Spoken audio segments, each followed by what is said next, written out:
UP की बात में आप सभी का स्वागत है। आपके साथ मैं हूं जोहम रुपा। उत्तर प्रदेश के मुख्यमंत्री योगी आदित्यनाथ के गृह जनपद गोरखपुर में प्रदेश के विकास की बड़ी योजनाएं रुक रुक कर चल रही हैं। खासकर पीडब्ल्यूडी विभाग की उदासीनता और साथ ही भ्रष्टाचार की वजह से मुख्यमंत्री के ड्रीम प्रोजेक्ट्स धरातल पर पूरी तरह से नहीं उतर पा रहे हैं। आइए आपको दिखाते हैं और जानते हैं क्या है ये स्थिति और इसके पीछे की आखिर वजह क्या है।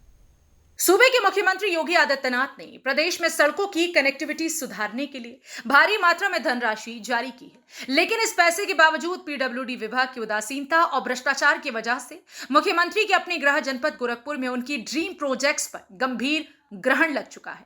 हम बात कर रहे हैं हावर्ट बांध से लेकर 0 किलोमीटर तक बनने वाले 2 लाइन बाईपास की, जिसका डीपीआर शासन से मंजूर हो चुका है, लेकिन ये महत्वपूर्ण परियोजना अभी भी अधूरी पड़ी है। बरसात के पहले इसे पूरा करना था, लेकिन अब तक आधे अधूरे काम के कारण सड़क की हालत चिंताजनक बनी हुई है। बता दें कि न केवल कार्य की प्रगति धीमी है, बल्कि गुणवत्ता के मामले में भी कमी साफ नजर आ रही है। ऐसे में विभाग के मुख्य अभियंता इस मुद्दे पर कोई जवाब देने से बचते नजर आ रहे हैं, कतरा रहे हैं। सवाल उठता है कि जब मुख्यमंत्री के अपने शहर की परियोजनाएं इस हालत में है, तो प्रदेश के अन्य हिस्सों में पीडब्ल्यूडी विभाग कैसे काम कर रहा होगा, अंदाजा लगाया जा सकता है। नमस्कार, आप देख रहे हैं यूपी की बात और मैं हूं आपके साथ प्रदीप। अभी कुछ दिन पहले मुख्यमंत्री योगी आदित्यनाथ ने एक समीक्षा बैठक की थी और उस समीक्षा बैठक में मंडलीय जनप्रतिनिधि और सबसे ज़्यादा लोक निर्माण विभाग के जो अधिकारी थे उनको उन्होंने शामिल किया था। मैं जहां खड़ा हूं ये देख सकते हैं, ये एक रिंग रोड का निर्माण होना है और इसकी डेडलाइन करीब करीब पूरी हो चुकी है, लेकिन इतनी लेट लतीफ़ी पीडब्ल्यूडी विभाग जो है पूरी तरह से धराशायी हो चुका है। जो पीडब्ल्यूडी विभाग के अधिकारी हैं या जो एक्सीएन है, जो चीफ हैं, उनको ये बिल्कुल इस बात का अंदाजा नहीं है कि मुख्यमंत्री का ड्रीम प्रोजेक्ट है। और आप देखिए किस तरह से कार्य जो है संपादित नहीं हो पाए हैं, किस तरह से कार्यों को अधूरे में छोड़ दिया गया है। और ऐसी स्थिति में सोचिए बरसात हो रही है और इस बरसात में जब ये मिट्टी दरकना शुरू करेगी, खिसकना शुरू करेगी, तो ये जो सड़क है, रिंग रोड का जो निर्माण कार्य होना है, ये पूरी तरह से ध्वस्त हो जाएगा। और अभी फिलहाल ये काम रुका हुआ है। ये काम बरसात के पहले हो जाना चाहिए था, लेकिन अब तक ये काम जो है मुश्किल से 40% ही पूरा हो पाया है। और इसमें अगर हम बात करें तो जो पीडब्ल्यूडी के अधिकारी हैं, जो पीडब्ल्यूडी के यहाँ के जो चीफ हैं, राकेश वर्मा की अगर हम बात करें तो वो शायद यहाँ पर बिरले कभी आते होंगे।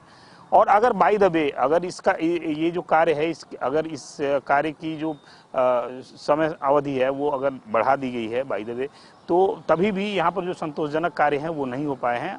आप अंदाज़ा लगाइए कि मुख्यमंत्री ने अभी कुछ दिन पहले ही अधिकारियों के पेच कसे थे और प्रमुखता से इस खबर को हमने दिखाया था, लेकिन बावजूद इसके यहाँ पर बोर्ड लगा दिया गया है, एक चौकी स्थापित कर दी गई है, लेकिन ना ही कोई कार्य हो रहा है और ना ही यहाँ पर कोई कर्मचारी उपस्थित है। हालांकि फंड की कोई कमी नहीं है, इसका फंड रिलीज किया जा चुका है। बहुत लंबा प्रोजेक्ट है और इस प्रोजेक्ट को लेकर चूँकि लंबा प्रोजेक्ट है तो पीडब्ल्यूडी खुद इसमें इन्वॉल्व है और वो बना रहा है। लेकिन सवाल यही उठता है कि आखिर मुख्यमंत्री योगी आदित्यनाथ को समीक्षा बैठक की ज़रूरत क्यों पड़ी और समीक्षा बैठक में अधिकारियों को डांटने की ज़रूरत क्यों पड़ी। ये बहुत बड़ा एक प्रश्न है और ये प्रश्न इसीलिए है क्योंकि आप देख सकते हैं कार्यों की गुणवत्ता और कार्यों का शिथिलतापन। अपने सहयोगी राहुल के साथ मैं प्रदीप, गोरखपुर।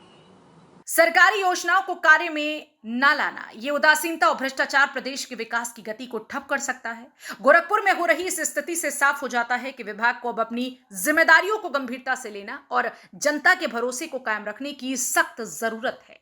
ये सच है कि मुख्यमंत्री योगी आदित्यनाथ ने प्रदेश में सड़क कनेक्टिविटी सुधारने के लिए बड़ी रकम जारी की है, लेकिन अगर विभाग के अधिकारी अपनी जिम्मेदारी से मुंह मोड़ते रहे और साथ ही भ्रष्टाचार भी जारी रहा तो ये योजनाएं सिर्फ कागजों तक ही सीमित रह जाएंगी।